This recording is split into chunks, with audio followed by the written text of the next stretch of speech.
Welcome back to Hardware Unboxed. I'm here with Tim yet again, and Tim's had some harebrained idea. We're going to answer some questions that Tim's come up with, so it's like kind of a Q&A Tim edition, maybe? I'm not really sure.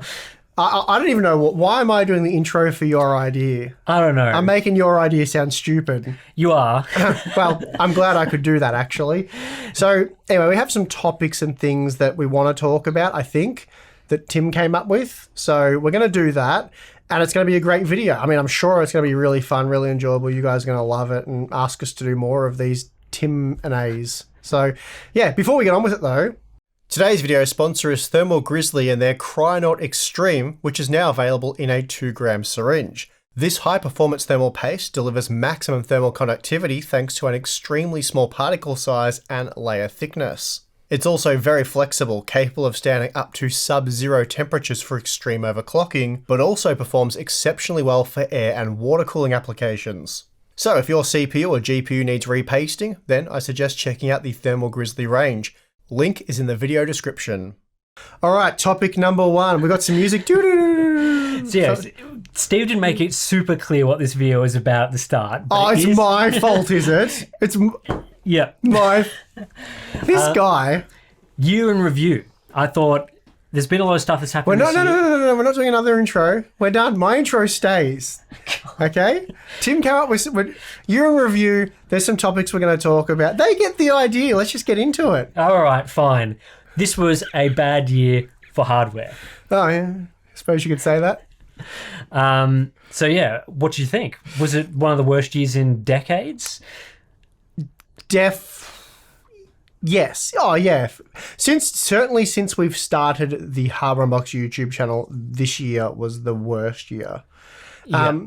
And we started when like Skylake and KB Lake were things, but obviously there was stuff happening on the GPU front, and it was always something sort of interesting going on. Whereas we did get things going on this year, but a lot of the product releases were just garbage. Also, there's the availability and pricing thing, which compounds the issue. So not only was it a bad year for technology releases, new computer hardware products, the fact that prices are heavily inflated and availability is terrible. Yeah. I certainly think the supply constraints have sort of made it really bad, but also, I think the supply constraints as well have pushed a lot of releases and things that would normally happen throughout the year either to next year or have kind of prevented, say, existing products from becoming cheaper, because normally what you see is new products come out, the old products get cheaper, but what we've actually seen is the new products come out and the old products stay the same price. So that kind of hasn't happened this year, which has made a lot of the talk about value and building PCs worse than what we would normally be talking about, because there has been a few good value CPUs, but that's been about it. And there hasn't been a ton of competition. It's been really Intel lowering CPU prices out of the kindness of their own hearts, as opposed to any competitive factors, because Zen 3 CPUs are still expensive. So kindness of their heart / necessity. Yeah, same thing when it comes to companies. So what do we want to hone in on first? Like, what were the worst products of the year, or?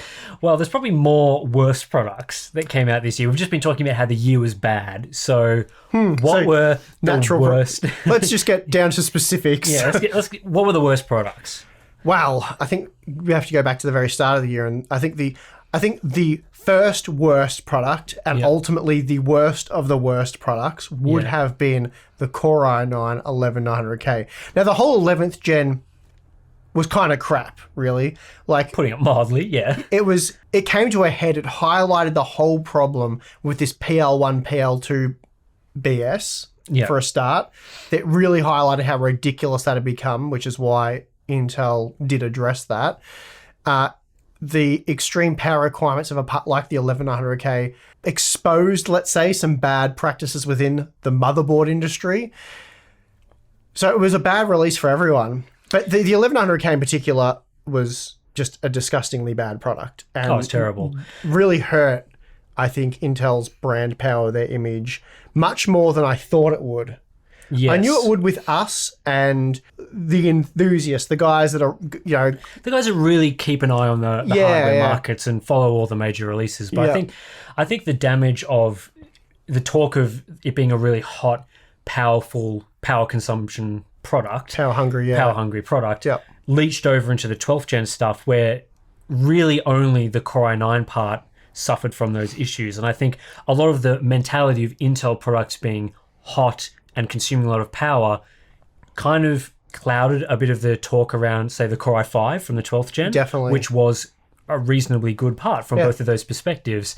And I think the most embarrassing thing about the 11900K was actually that it was slower than the 10900K in a number of tasks, which I think is one of the first times that we've seen Intel release a new generation flagship part that is actually slower than the part they produced previously. They went backwards, and then you had the 11700.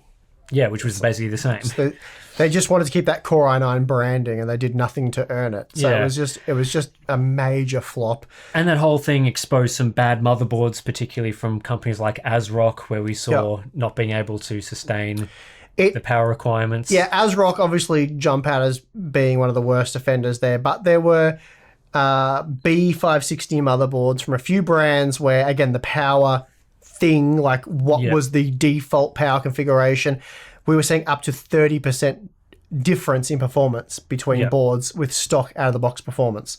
And that I think there was an MSI board that was running, very different to another MSI board, but ASRock ended up having one of the worst. The Z590 boards were bad because they were the ASRock, I think it was the Phantom Gaming 4, ran really hot, basically couldn't maintain stock performance and were throttled, so that was bad. Then their B560 board was basically misleading. It advertised support for 125 watt CPUs, but had a hard 100 watt limit within the BIOS. So it couldn't even run them stock. And even at 100 watts, it was thermal throttling and stuff like that. So there was a lot of bad things going on with boards. Not sure if we're going to see a repeat with the 600 series. I'm about to do some Z690 Phantom Gaming for testing. And obviously we'll get into the B660 boards as well. But yeah, bad boards, bad CPUs. Yeah, and I think that was worse than most of the GPU launches throughout this year. I mean, most the GPU launches were just... They were just mad because of the pricing and availability. It's like, okay, the 3080 Ti wasn't exciting and the 6600 wasn't exciting and so on. But I think really the star of the show, the star as in from a bad sense, was the Intel 11th Gen series and all the problems surrounding that. And I mean, from the stuff that I've been testing, there were a few obviously bad products like the Razer Raptor 27, which we kind of tore apart. I think that was the worst monitor that I looked at this year. But I think, a lot of the mobile hardware was pretty good. So from that perspective, there's not a lot to complain about there. And it certainly doesn't really live up to the 11900K in being the worst thing of this year. Maybe normally we'd have more products to talk about because more products would have launched. But there'd be nothing as bad as the 1100K. That was a standout for, that was... one of the worst CPU launches in some time. Yeah, horrific. But then on the flip side, for the best products... Yeah, the best products, the best product, I would say, Intel wins the award again. I think Alder Lake. And again, that is... What a redemption arc. Well, not only that, but that in itself makes 11th Gen even more horrific. Yeah, because it was so close. It was released in April or May, within the same year, they managed to go backwards with that product while going well forwards with Alder Lake. And it's like, when I was reviewing, the 1200K, I'm thinking to myself, it is crazy to think that this is a similar price to the 1100K. Yeah, absolutely. Absolutely mind-blowing. Within this, I kept thinking for the poor people who, for whatever reason, got sucked into buying one of those on a new Z590 motherboard, and then this comes out. Whoa, yeah, that's bad. That's really bad. So anyway, but focusing on the positive stuff, Alder Lake's been really good. I like it. It's been really, really good. Yeah, it's certainly been Intel's biggest advancement in CPU performance for some time, and I think...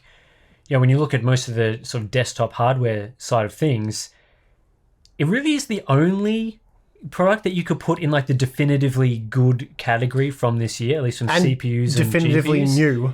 Yeah, because most of the other stuff is either or bad, and I think that really highlights the year that we've had in terms of 2021 and the hardware releases. The Ampere and RDNA 2 GPUs, while traditionally they'd be relatively exciting, they're still segmented products. Yeah, there might be new dies and stuff, but it's an architecture we've seen scaled down and therefore performs accordingly. You just hope the pricing's right in a normal market. So while they're good products and stuff, you don't get super excited about them. Though they can generate a lot of hype. If it was a normal market, let's say the 6600 came in at $200 US and was like was like a 580 replacement, and the performance was really good. Then you get really excited for that. Then you get something like a 12400 or even the old 10400 really cheap. So you get a 6-core 12-thread CPU with a really powerful graphics card, 16 gigs of RAM. That should be a really cheap package that gives you big performance in the latest games, and that is really exciting when you can get value, like a really good value system that provides great gaming performance. That's when things get really exciting, and we're so far from that now. It's not funny. Whereas those in between cards like a 3080 Ti don't generate as much interest because it's just in between cards that are already there. Also they're hugely expensive and whatnot. So while they're impressive from a technical standpoint of what they can deliver in terms of performance, they don't really excite the masses because no one's going to spend. Like that's the price of the whole budget system, including a monitor, basically. Yeah, exactly. And I think this year we've seen both. I think most of the mobile stuff has been reasonably impressive, and certainly we go in somewhere in the good to very good category. Intel became much more competitive with multi-thread performance with their 11th gen series, which is kind of funny because the 11th gen on the desktop was bad, but then for laptops it was actually kind of good. And then Ryzen 5000 was also very impressive pretty much across the board for mobile. Great single-thread performance, great multi-thread performance, particularly at low power levels. And even the Apple M1 was pretty decent. When we looked at it, the M1 Pro was impressive from its efficiency standpoint. So while the desktop side has kind of lagged a bit, we've seen quite a number of good mobile launches, and we're expecting that to continue next year when we see the 12th gen stuff as well, which we're expecting to be very good in terms of performance. And then I guess for monitors, the best stuff from this year has really been the 4K 144Hz monitors, really lowering in price, getting more affordable 32-inch options coming on board that you that's been a big deal for me. That's been huge. So yeah, I think it probably hasn't been the best year for monitors. I would have liked to see some more good value releases, but certainly if you're after a 4K monitor, this year's been one of the better years for that. Yeah, well, I've been holding out for what seems like forever for those. So I am at least happy about that, and I really enjoy that MSI monitor. While it may not be as good as you are hoping for, or you're still waiting for that. Yeah, it's a fantastic monitor for what I do. It's great for gaming on, and obviously productivity and all that's good. So I'm very pleased with it. Obviously, if I was buying it, I'd like it to be a bit more affordable, but still a good product overall. Very pleased with it, and I will use it for many, many years to come. All right, so while 2021 maybe wasn't the best year from a hardware perspective, I still think we enjoyed making some of the videos, which is why I want to ask you, what was your favorite video that you made this year? I think, and it's a bit of a surprise to me, well, maybe not. I think ultimately my favorite one was the first studio build video. And I think it became my favorite one because of the reception from the audience. So for those of you that don't know, I built a new studio, I built a desk, and I think that video was mostly about the construction of the desk and maybe a wall I did in there and all that sort of stuff in the new studio area. And while I enjoy doing all that sort of stuff, it was a bit of a mad panic, and there was a whole heap of other stuff in the background, but we finally got there. I filmed bits of that video, and because we're not a vlog channel, we're not we're not that kind of channel. We normally sit at a desk and have a chat or talk about some testing we've done type channel. I wasn't sure really how to put it all together and what it would be like. So in the end, I just decided to film a heap of the process voice over, and hopefully you guys would enjoy it. And I think the finished product came out fairly well. But yeah, the reception from the audience was insane. The video got like 200,000 views in a week or something. So the reception in that sense was good, but also the feedback and comments that were extremely positive, way more than I ever expected them to be. So yeah, that video was very successful, very well received. That was really nice to see. And then because of that, I did a part 2, which I kind of enjoyed doing, and that went off as well very well. So that probably turned out to be one of a surprise favorite for me. Obviously, I enjoyed the process. I was excited about it and all that, but I didn't know if the video would be something. And there was I was surprised how much editing is involved in that type of content, actually. So there was quite a bit of work involved in making the video. No benchmarking, really. A lot of bench making. So that was good. And then I think for our core type videos, the sort of product review videos and all that we do, there's so many of them, it's hard to pick one. But I think for me, probably the more cores versus more cache video, where I looked at the 10th gen stuff, because it was a video that was really interesting to me, at least, and I know a lot of you said it was as well in the comments, and it did quite well. But it was a video I could have done much earlier, and anyone could have done it that had a Core i5, Core i7, and Core i9 processor from the 10th gen series. I don't know. I don't recall why I did it. Yeah, I don't recall either, but it was very... I think it was just there was a whole lot of talk about cores for games and all that. And I saw a lot of people, there was a lot of things being posted on Twitter about, see, this guy upgraded from a, 8700K to a 10900K and is seeing much better performance. Therefore, the extra, 4 cores is providing a massive improvement in gaming. But here I am testing the 8700K that's nowhere near being fully utilized in most games. And I'm like, why is it that from an 8700K to a 10900K you'd be seeing a lot more performance? Then you look at the specs, you're like, well, probably the huge increase in L3 cache for one, and a few other factors here and there. And we looked into it, and yeah, sure enough, the cores didn't really have much, in most games had nothing to do with it, and it was the L3 cache capacity. So not terribly surprising when you actually stop and think about it, but it was cool to be able to test that beyond a shadow of a doubt, basically, and prove what was going on there. So I think for me, technically and whatnot, that was probably my favorite video to do because I just found it really enjoyable and really interesting. Yeah, I think my favorite video for this year, again, probably one that surprised me because I kind of put off doing it for a while, was covering the MacBook. Right. Okay. I think for me, it comes from a number of perspectives. The first was that I've been testing laptop hardware for a while, and being able to test something like the MacBook in the way that I did, I felt like was a real payoff for doing all of that testing throughout the years. Yeah, okay. In that it both performed much better than our usual laptop content did, and I feel like I did a really good job of covering it. That's nice. I was proud of making that video. I felt like a lot of the content on MacBooks and Apple products in general tended to focus on a very narrow set of things, like for example just testing Geekbench or using a very small number of benchmarks to come to the conclusion that Apple products are far superior than anything else. And I really wanted to look into that properly and sort of see, are those claims true when people say these products were much better than what we normally use from the Windows side? How accurate is that? And I think that being able to test that in depth and provide that data to people was very useful for people watching that video, but also, just felt like a justification of testing all those other products throughout the year.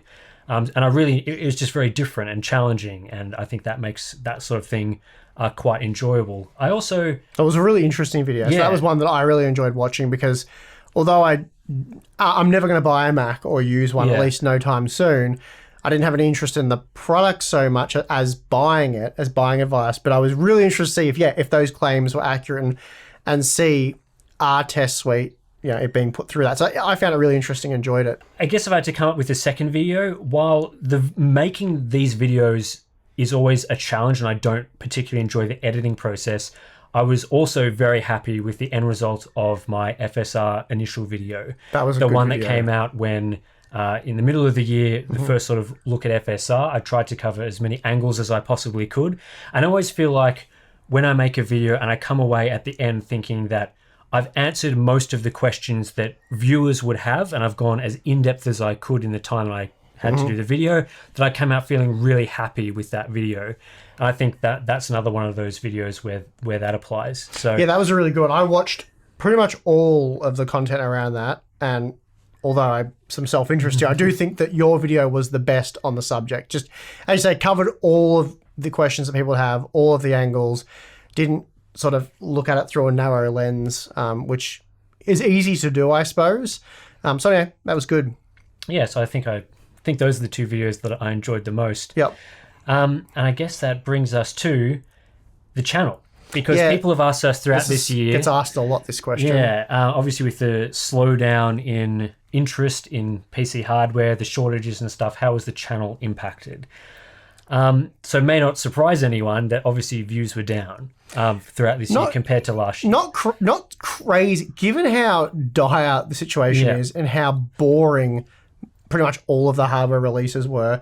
I was really surprised by how well the channel did. I was expecting it just to fall off a cliff because we had such a strong end of 2020 as well, which maybe I'll start by talking about that, because there's the channel views, the performance of the channel, how much revenue it generates for us or whatever.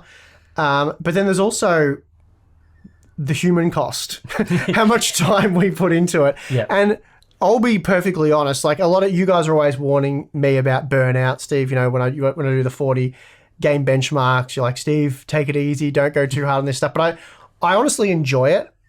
It's a weird thing. Sometimes I sit there and I think, why am I doing this benchmark? Like, You're a sucker for punishment. I'm only halfway through it, and I just think, I guess it depends on how the results are going. Like the more cause versus more cash. It was like watching a good movie.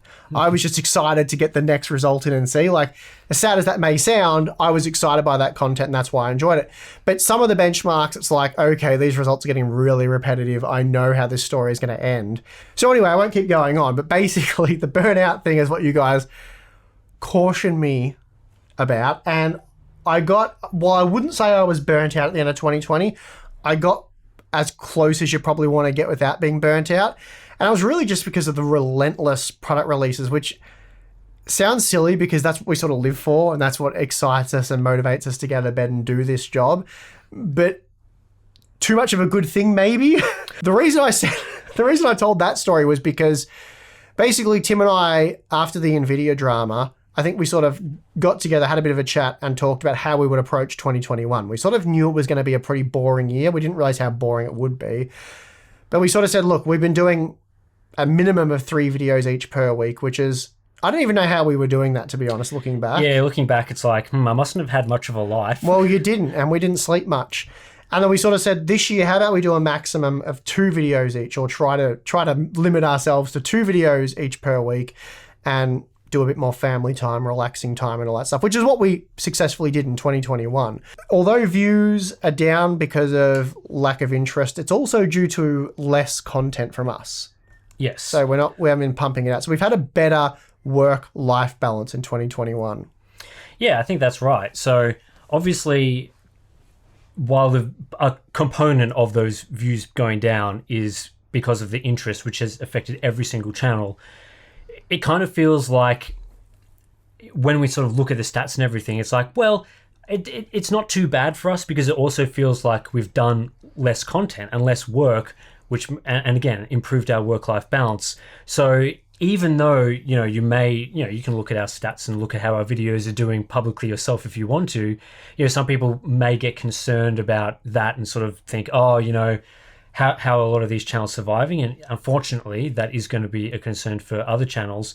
But I feel like at least throughout this year, while views are down, I feel like we've gotten out of the year that yes, we can make less videos per week and still come out doing all right with the channel performing to a level that is acceptable, and we can benefit from the other stuff like the work-life balance, having more time for ourselves, taking breaks, taking more breaks, and all that sort of thing. So I think at the end of the day, we've also not seen too significant of a hit in terms of revenue. So while views are down, we sort of end up earning more per view in a way. Yeah, it's weird how that happens. So yeah, the revenue side of things has still been looking okay, which is why we've still been able to invest a lot of money buying lots and lots of components throughout the year to test from all the product segments that we cover, and obviously the Patreon and Floatplane members help out significantly with that as well. So from that side of things, it might sound weird, but it's kind of like the downturn and the slump of things has actually gone better than we expected that it would, especially, once it was evident that there would be a slump in the first couple of months. I think we've come out of it pretty well, and I've learned a lot of valuable lessons about the channel and about our work-life balance that I think is going to help into the future. And on top of that, YouTube screwed us over in February. So there's a lot to talk about this year, things that have happened. But yeah, go on. Just to cover it briefly, you were right on going on a holiday or something. So so this was in February. Yeah, right into February. So as I just at length explained, the whole end of 2020, which was a mad dash till the end, and crazy stuff happened, and I was on the verge of burnout. I think I was extremely over it by the end of the year. I said to Tim, look, January we'll deal with the CES stuff. There's a few things to cover and whatnot. We'll do that. We've got the 11th gen coming up somewhere in there. That was in January, wasn't it? I think the announcement might have been. I'm not sure. There was stuff to cover. So I said, look, we'll get that out of the way. February, we've been locked down and we've been through all this crap. We're not going to be in lockdown. I'm going to take my family away on a nice holiday. We're going to go away for, I think it was 10 days, where we went to a coastal location and just relaxed and, whatever. I'll come back and I'll tackle stuff like the RTX 3060 and whatever, and we'll get back into it. So I was away for 3 days, and then my phone gives me a notification saying that there's suspicious activity on our account. Please confirm your login details, which I did. It was like, okay, thank you, went away, and business as usual. The next day at the same time, suspicious activity, we're going to temporarily suspend parts of your account. I'm like, what's this? I forward it to Tim. Basically, they shadow banned the channel. Yep. Because I went on holidays. Yeah, and it's happened to a few other channels throughout the year. I think something very similar happened to Digital Foundry as well this year, towards the end of this year. Yeah, I didn't see what happened there, but it's happened to lots of other channels around the same time. The scary part was there were channels with somewhere around, let's say, 100,000 to 200,000 subscribers that had run into the problem weeks or months prior, and they still hadn't got the problem resolved. So they're reaching out to us like, how do you fix this? And we're like, how do you fix this? And they were telling us that their channel has been shadow banned for 1 month or 2 months or whatever it may have been. So Tim and I, it was a bit stressful because we didn't know when the channel was going to be back, and we couldn't release a video. So while you guys who were aware of the Harbour Unboxed channel could find us and then find our full catalogue of reviews, but none of videos. But I think it wouldn't appear in subscription feeds or the homepage. There was and you couldn't search for the channel, so you had to know how to find the channel, which is a bit weird. You had to almost have a bookmark. Yeah, to have a link to it. Basically. You had to have a link to the channel, so you had to come from an external source that was linking to a video. Then you could click Harbour Unboxed and you could find the whole channel. Obviously, not an ideal situation. It also meant we couldn't release any videos. If we released a video, it would go out to die. Like, no one would get notification. So the channel was sort of frozen and unsearchable. So it was not a good situation anyway. It was like 5 days that was the case. So it ruined my holiday, basically. Yeah. I had a 10-day holiday. 3 days into it, this happened, and it was only, I think, 2 days left of the holiday or something like that I could finally relax. So it was kind of annoying. I was trying not to be a stress head for my family and enjoy the holiday with them, but they understood.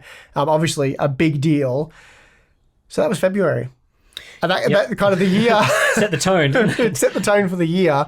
But yeah, I mean, overall, I think this year has been, obviously not the best year for covering this sort of thing and working in this industry. Mm-hmm. But I feel like we've come out of it pretty okay. Like, it could have been a lot worse. I think there's been some positives to take out of the year, certainly. So, for me, again, to sort of summarize it, revenue's been great. We've got no financial complaints with the channel. We love the support from everyone. It's been really helpful. Views have been perfectly fine. The channel is healthy and doing well, so we can't be thankful enough for that, I suppose. For me, really, the problem, the issue with this year, for me personally anyway, has been motivation. So since I've started this channel, it's almost been like a video game that you can't stop playing. Like, I don't know a better way to describe it. When you get into I had that feeling when I was a kid playing SimCity, like SimCity 2000. I went to bed thinking about how I was going to grow the city next, and I woke up and I did it, and I loved it, and I played that game like that over the school holidays or whatever. And for me, for the last 5 years, that's been the YouTube channel. Like, I go to bed thinking about the channel, how we can improve the content, what we can work on next, what's coming up. And I wake up and I just dive into it and do it. And we were doing like 16, 18 hours a day. And I guess that's how I avoided burnout, because it was a fun game that I was playing. Yeah. You know what I mean? Yeah. But this year it's been really hard to get motivated a lot of the time. Like, Elder Lake got me out of bed. I enjoyed that. That was good. But there's been points during this year where I just...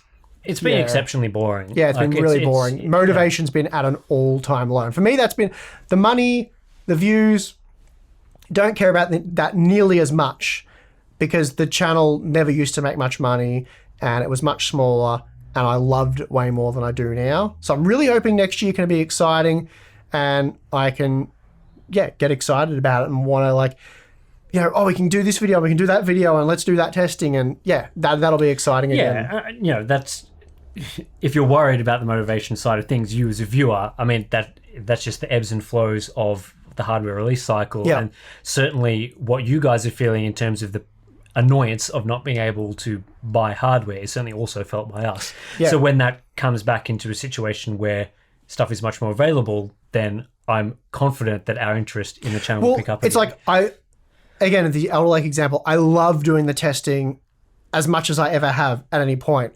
I enjoy doing the B-roll and the filming and the editing process as much as I ever have. I'm still excited about that. I like making the videos. It's like,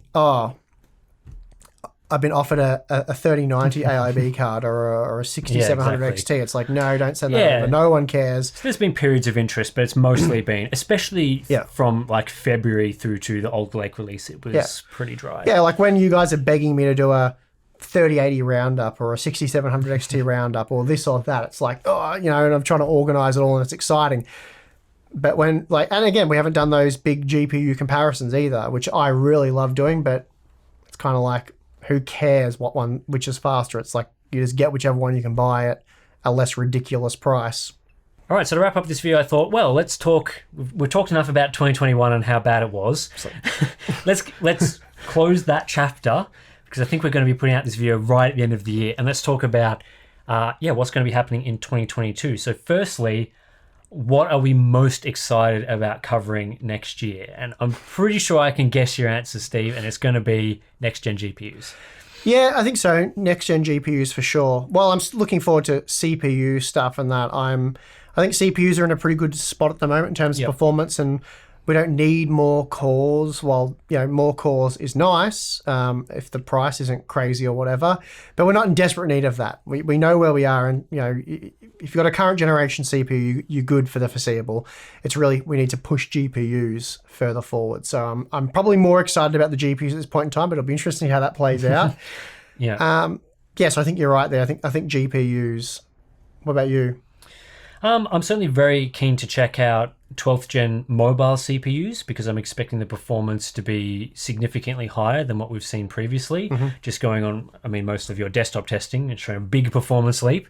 So, and that should be coming very soon in the first part of next year. So good. I should be able to dive into that very quickly. And then, I guess, obviously on the monitor side, monitors are always a very steady sort of release throughout the year. So and a lot of the products just come out of nowhere. So it tends to be hard to sort of say, I'm super excited for this product because usually the product is announced and released within weeks. But if there are more HDR monitors, that's something I'll be very keen on checking out throughout the year. Things like LG's 42-inch TV is something that is going to be exciting to look at. Again, expecting that in the sort of early parts of the year. And then hopefully towards the later parts of the year, it'll make more sense to get back into making build videos and that sort of thing, which I'm excited to get back into again, if that's possible, but you never know. Yeah, that's big question mark over that one. The final thing to talk about is, what are we sort of going to be doing in 2022? And I guess it's putting our feet up, relaxing, just the usual things. No, I honestly think it will be business as usual. I don't think next year we'd be bringing anyone else onto the channel.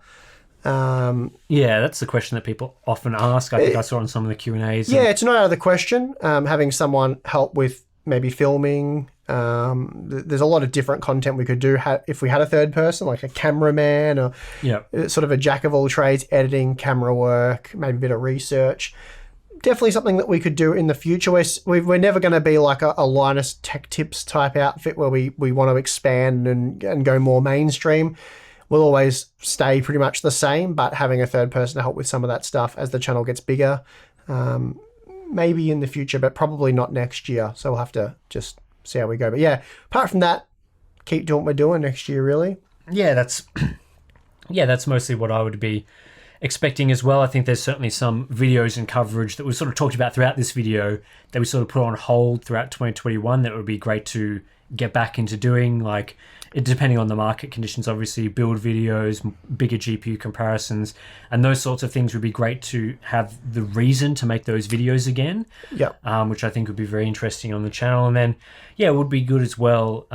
Get my motivation back is what that would do. If Computex returns, that would be another thing that can be brought back onto the channel that would be interesting. And I think we got a question in one of the Q&As about collaborations as well. That would be something interesting to explore if possible. Obviously, it's been a big challenge, as we talked about in that Q&A question about time zones, where people are located and visiting them. Jared, I think he's still using his 1950X Threadripper CPU for his editing rig, and it's dog slow. So it'd be good to fly him down and build him a new editing rig. That'd be cool. Yeah, that's definitely something we could do. I mean, get you over, have the three of us at my studio, and that could be a lot of fun. That could be awesome content. So, you know, I'll definitely be talking to Jared about trying to organise something like that. Speak with the involved companies, see if AMD can just throw us a Threadripper CPU maybe. We'll see what we can do, but that could be fun. I definitely, I guess, to more directly answer this question, regardless of what happens or doesn't happen in the industry, getting together with you and doing main channel live streams, I think would be, because when did we do the Threadripper build? When was Ages ago. Yeah. Ages, like middle of the year, wasn't it? Was it It was this year. Yeah. So that's been such a long year that it's like... I honestly forget where things happened, but that was really successful. You guys loved it. I think we did 2... Yeah, we did 2 parts. How long were they? Like 3 hours each. 3 hours each, yeah. They got over 100,000 views really quickly. Lots of interaction. We basically spent 3 hours. I think we spent about 20 minutes building a computer, and the 2.5 plus hours just answering questions and chatting with you guys. And that was really cool. And a lot of you said you loved it. So doing that once every month or so with Tim would be really cool. And I've made a set that will be perfect for just that, a standing at desk, a massive desk where we can build PC. So maybe more live streams for next year. That would be a cool thing. Certainly, but yeah. I think both of us are pretty optimistic about 2022, and so there's a lot of things that exciting us about this year is about next year, whereas this year there's certainly been it's been just a treading water sort of year. I don't want to Cyberpunk 2077 hype it, but I think it's going to be a good year. Yeah, so, I'm looking forward to it. Yeah. So, I guess that pretty much does it for our year in review video, sort of answering a lot of the common questions that we've been asked towards sort of the end of the year, Q&As and stuff, just stuff people want to know throughout the year, like how the channel's going and best and worst products, that sort of thing. Chuck it all in the one video. And I've enjoyed doing this. So hopefully you guys have as well.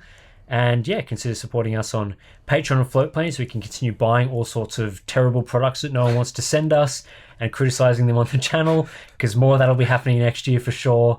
And always. I guess that's pretty much it. Yep. Matt is going to do it. I'm your host, Steve. I'm your host, Tim. See you next time.